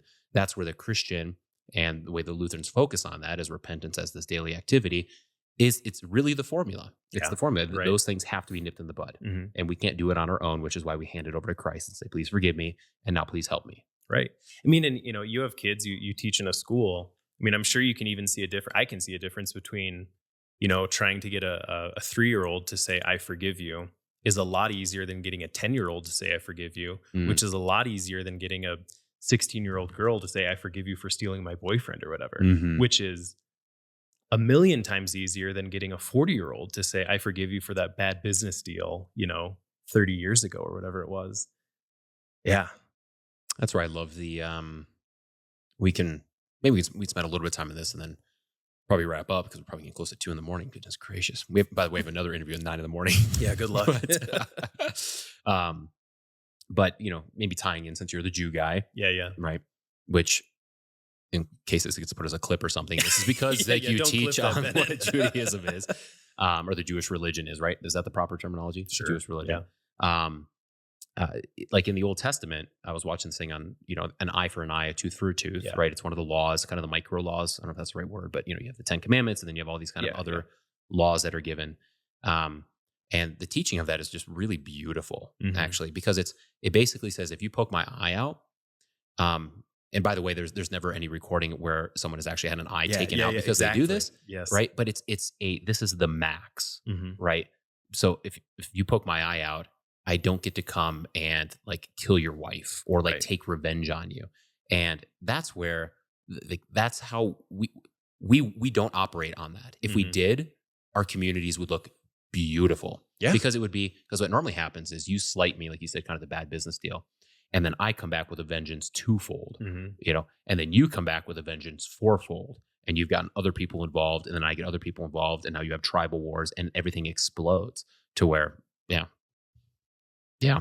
Yeah. No, absolutely. I mean, and that's, liberty and even commands or rules, I guess, for vengeance, they're never given without boundaries. Mhm. I mean, that's why every sane government has rules against cruel and unusual punishment.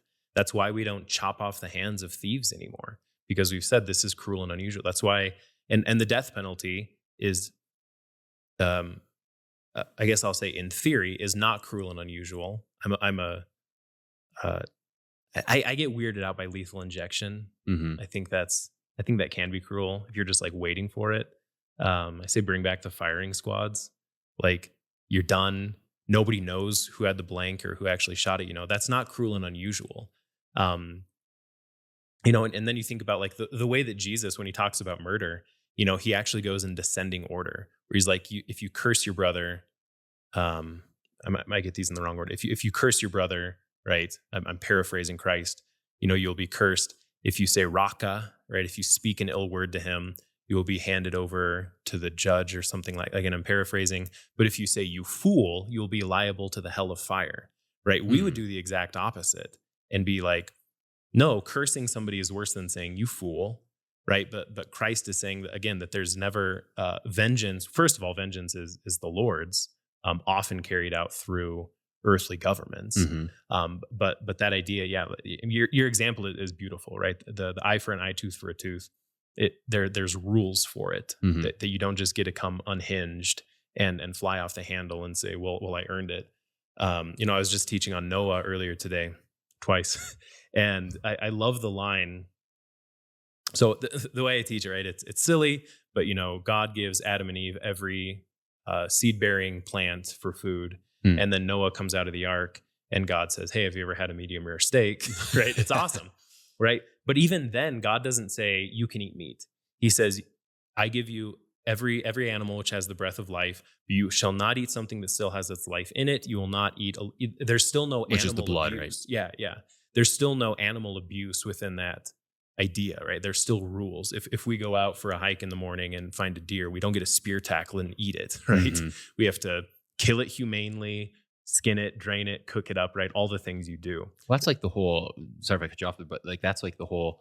Do not. What is it? Do not cook a Yeah, calf yeah, yeah, in yeah. its mother's milk. Right. And sometimes I get taken up like, oh, we can't have a cheeseburger. It's like, No, like if you actually take the offspring of a cow Yes. and you boil that in the Right. mother's milk as a way of cooking it, Yeah. that's inhumane. It's And horrible. Yeah. yeah, and it's just It's once also again, gross. it's also gross. Like, why Yeah, would you? That's the thing that always gets me about, like, have you ever had boiled meat? no. Good. Well, yeah, no faux. Yeah. It's pho. See, that's a non-Christian Pho. culture. Yeah, Yeah. it's pho, you lowbrow. Yeah. But yeah, it's that thing of like, but not in milk. Yeah. Right? And certainly not in its mother's milk. Yeah. Yeah. Once again, these things make, well, another thing with that too, we're kind of going off a little bit, but it's so cool that when, for like the Sabbath law, Mhm. right? It's like everybody, including the cattle, including all the animals that Right. you have, must celebrate the Sabbath, right? So there's this understanding of God is looking for, and he portrays this in the law, which is why the Mhm. law is actually very beautiful, right? But he portrays this humane, not inhumane, justice, not injustice. Mhm. And he tries to push this forward Yeah. in the way that he portrays it throughout all these different laws. Yes. I mean, this morning, we all heard or preached second Sunday after Trinity, where Jesus gives the parable of the wedding banquet. Mhm. And one of the excuses is, oh, I've just bought 5 yoke of oxen. But if you go earlier in the gospel, Jesus is giving all of this during a meal on the Sabbath. And so I think Hmm. there's an added sin there of like, I have to go make sure my oxen can work on the Sabbath. It's like, no, they shouldn't even be working. Like, chill out, go to the banquet, Mm. and just, yeah, actually rest. How did we get down this rabbit hole? I don't know, This is wild. But yeah, there's never, but it's beautiful. I I think. mean, it's the Bible. You can't go wrong with it. But it's the same like when Jonah preaches to Nineveh, even the animals are covered in ashes. They're part of the repentance. Yeah, yeah. I've thought about that before. I mean, even with like fasting. So like Lent 2021, my wife was pregnant. And obviously, it would be ridiculous for her to participate in Lenten fasting, Hmm. right? And then Lent 2022, we had a 6-7 month-year-old, and I'm not going to tell my baby, like, sorry, no milk. Mhm. It's Lent. But there is a beauty, and I don't tell my dog, you don't get food today. Yeah. But there is a beauty, I think, in incorporating certainly the entire household. And I'm not saying don't feed your dogs during Lent, Yeah. right? But there is, and feed yourself during Lent too, right? Don't stop eating food altogether. But But there's do this. fast. What's that? But do fast. Yeah, do fast, right? Whatever that means, Yep. fast. That there is this holistic understanding of the Christian life, and I think that holistic understanding, maybe to get back to what we were talking about earlier, it does give this temptation for, again, a unified theory of this Mm. singularity. But the fact is, fasting is different than prayer, and personal prayer is different than corporate prayer. If I'm sick on a Sunday, like sick, like too sick to function. Mhm. My wife and I stay home. We don't have home communion. Yeah. We watch a church service. We hear the word of God. We repent that we're unable to attend church on the Sabbath day. And if we can't find a live stream, if our voices allow for it, we'll read a Bible story or something. But that's different, right? And I think we have to be able to say that there are differences and even in the Godhead, right? A lot of us confessed the Athanasian Creed a few weeks ago. Oh, it's I beautiful. love it. We sing it at my church, Mhm. which is great. Do you really? Yeah. So we have it set to one of the Lutheran service book psalm tones, and we Mhm. sing it responsively back and forth, congregation and pastor. That's cool. Yeah, I like it. I like it too because it can get very monotonous speaking it. And chanting, I mean, chanting is by its nature monotonous, but I think it does sort of highlight some of the. It forces you to spend more time on each word. But yeah, the Athanasian Creed is beautiful because you have that hyper repetitive section of like, there are not three God, there are not three sons but one son. There are not three fathers but one father. Not three spirits but one spirit.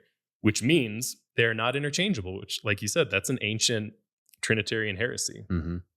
That the persons of the Trinity are just sort of masks for this one this one ism. Mm. Henotheism is the term for it. This one God that is sort of hyper one, and that sort of oneness you have again in Islam, right? So when you convert to Islam, you say, "I believe that there is one God. Allah is one, and Muhammad is his prophet," or something like that.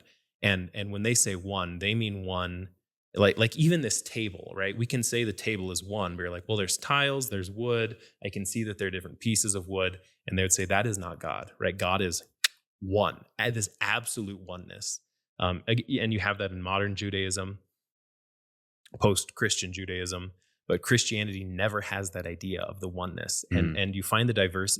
That's why the church year, and the church year is man-made, right? We have to admit that. But the beauty in the church year is the rhythms that you fall into of feasting and fasting. You sing songs of praise and hallelujah. Sometimes you refrain from that.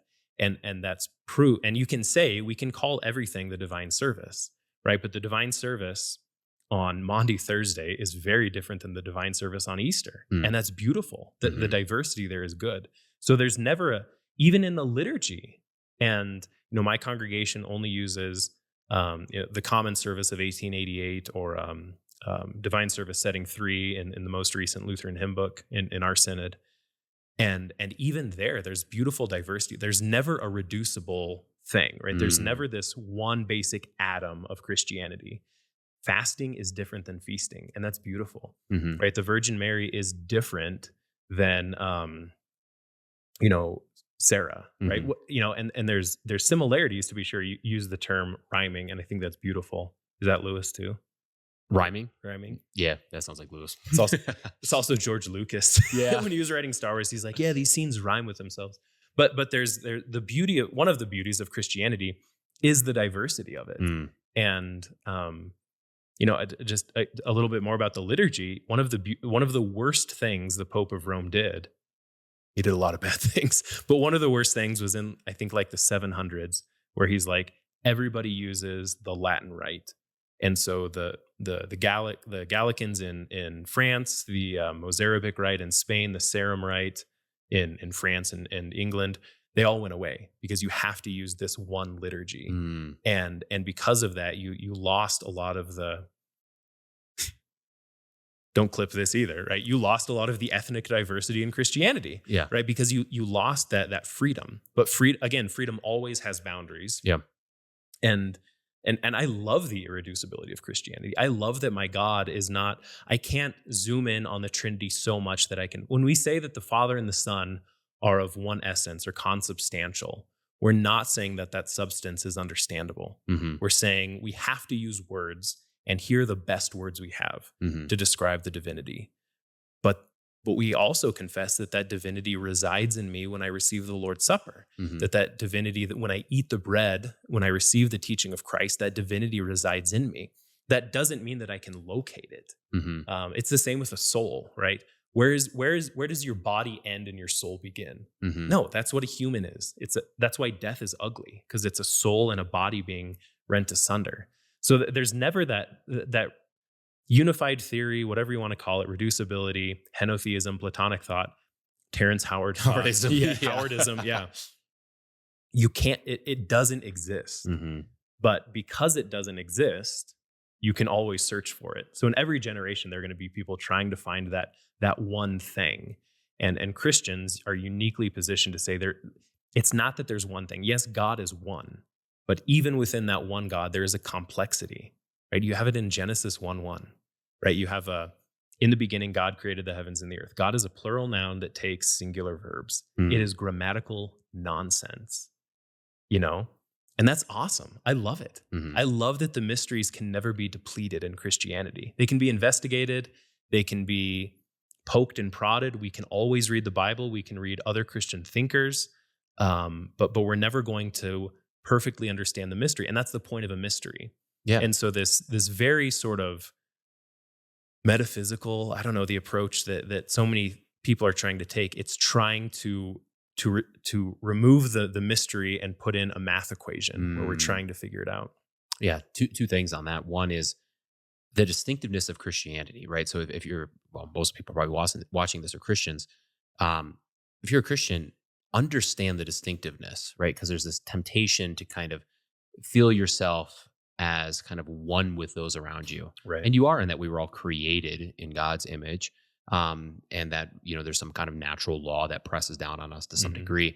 But because of the revelation that comes through God's word and has been pressed on you, that makes you distinct. And it doesn't make you superior in kind of a way where you look down on other people, Right. but it makes you distinct that you are now a son of God. You are now a daughter of God, right? Mhm. And and the other thought systems that are out there, there might be some things that rhyme, but to your point, they're never going to Right. manifest in the same ways. And therefore, cling to God's word Mhm. and cling to Christ's church. And because that is going to be distinct. It's not like, well, once a month, let me kind of take some of this. And then, Yeah. let me watch Joe Rogan for 16 hours over the course of the month with Right. my one, and I'm getting a little bit of both, and that's kind of good. And I've got kind of this oneness of all these different thoughts Mhm. and I'm drawing the goodness out of it. So one, there's the distinctiveness. Two, the way we do theology is very much kind of the way that you described. And there's a ton of good examples. One that's on my mind is Thomas Aquinas, because I've studied him not too long ago. But because he's very overt in the way that he does this, Yeah. because he does it meticulously. And he doesn't go about defining God, but he kind of goes about defining what he's not, right? Yeah. So he Yeah. kind of goes about that. And by doing that, you end up getting kind of a picture of God, but you don't put him into a box. Because as soon Mhm. as you put him into a box, you can kind of control that, Right. you know? And by that, I don't mean we don't say positive things Yeah. about God. Yeah. In other words, like we say Jesus is God's only begotten Mhm. son. So that's something what we're saying there. But a lot of our theology in the Athanasian Creed is a great example where like we're saying we know these things and all these other errors that are coming up, these are all Mhm. wrong, and therefore we reject these. But then there's this mystery that remains there, and we have to, and that mystery is what invites us into faith, right? Mhm. We have to kind of gesture towards a little bit of this unknown because, which makes perfect sense to it. It should make perfect sense because what is God's word but a revelation of the divine to those who are by their very nature not that way. So Right. therefore, like he we're gesturing into things unknown, and Mhm. God gives us everything we need to know in God's word, Right. but he doesn't give us all knowledge that he knows in God's word. Right. Right. The Bible would be, massive for him to be able to do that, and we wouldn't even be able to comprehend it. So he gives Mhm. us what we need to know. Right. Which is why we should be so hesitant when somebody has or somebody presents knowledge that is outside of scripture. Mhm. Right. So again, I'm not saying that makeup is a sin, but at least entertain the idea that fallen angels introduced the idea of women painting their faces, right? Yeah. It's worth thinking about. Or the idea that fallen angels introduced um, medicines. I mean, we went in a very short period of time, we've gone from grind up this plant, mix it with this oil, and rub it on your wound to a pill form of opiate that is so powerful that people become addicted to it, Yeah. right? Like that is unnatural. President Hill, who have you had him on here? Are you gonna have him on here? No, we just missed him with the schedule, but I Okay. did have dinner with him last night. He's fantastic. He's Yeah. awesome.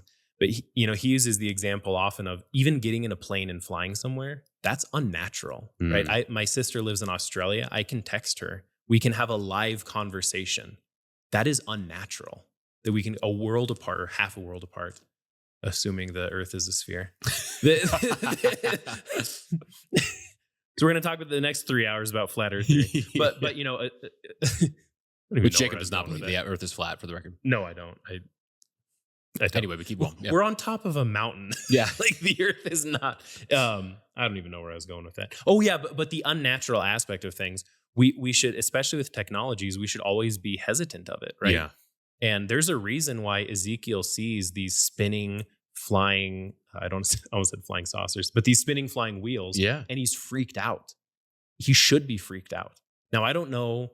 Well, I do know what he saw because the Bible tells me, right? He saw angels, but there's a reason that we sort of bristle at that, and we Yeah. shouldn't just accept technology, whether it's Gen AI, whether it's makeup, whether it's military technology. I mean, and again, these things they're not evil in and of themselves, right? Medical technologies save lives. Hmm. If you watch the news when Hamas and Israel started flinging bombs at each other, have you ever seen the Iron Dome? No. It's fascinating. It's a way of somebody described it as throwing a softball and knocking a golf ball out of, or throwing a golf ball and knocking a softball out. So when Hamas launches a rocket, there's a computer system that can track its trajectory and shoot another rocket to blow it up midair so it doesn't hit a city or a Mm. military convoy or something, right? I think that particular instance of the technology is a good thing. It saves lives. That's Mhm. wonderful, right? I don't want people to die, especially don't want unbelievers to die. But we should still be hesitant with it. And so if we're given a piece of knowledge that doesn't come from Scripture. We should not just say, well, it's new, it's a technological advancement, so it's good, right? And this has implications everywhere. Um, Certainly medical advancements, vaccines, military advancements, I mean, everything. So yeah, Scripture gives us everything we need for salvation, and we should never, we should always cherish that gift.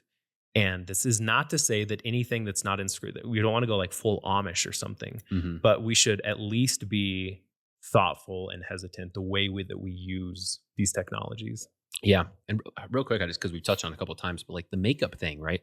Like just to take that. My wife wears makeup, by the way. Yeah, and I think she's beautiful. I think she's beautiful without makeup. I think she's beautiful with makeup, right? Yeah. I'm not saying I just want to make that very clear. Yeah. The point isn't that that's a sin, but it can become a sin. Yeah, sure, right? Yeah. And you should be wary of using external things in order to present yourself in a way by which you're not. Now I'm wearing a blazer. Right. If I was shirtless here, you would not be watching this at this point. You would have turned off, pretty quickly. Right. So like we do those things. Like you said, my wife wears makeup and that's fine. She doesn't wear that much makeup, but there is a point that you can take it to where you use these things in order for selfish type things. Yeah. And that's the underlying thing that comes with all technology. I mean, Lewis writes about that in The Abolition of Man, where he talks about, we keep thinking that technology is something where like we master nature, but what actually happens is people are always using technology to master other people, right? And he actually uses the plane. You use that example. He uses that one. And he says, we think, okay, well, a plane seemingly is like mastery over nature because we're doing something that like gravity wasn't allowing us to do before. And that's true. But how does it actually play out? Well, certain people who have control over this new technology now make money off of the people that want to use that. Right. And so therefore technology is always a means by which that some people or anyone, even me with wearing a blazer, when I go walk around the inner city in my blazer and I feel superior, right? You can use these things in these selfish ways. Yep. You can do that with makeup in a way to draw attention to yourself. And therefore we should always be using this in that humble way and kind of questioning, what is the goal for these things?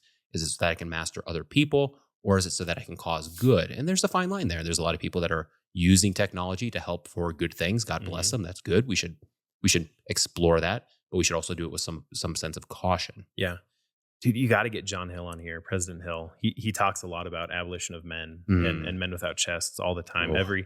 Every pastor's conference you have here in Wyoming is just, he's an incredible bishop and leader of the church.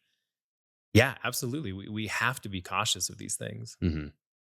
Yeah. Well, what do you think, Jacob? Let's go to bed. Should we go to bed? Yep. All right. Thanks for doing this. This has been a wild day. Oh, this was a great way to finish this off. I very much enjoyed this. Awesome. All right. Cheers.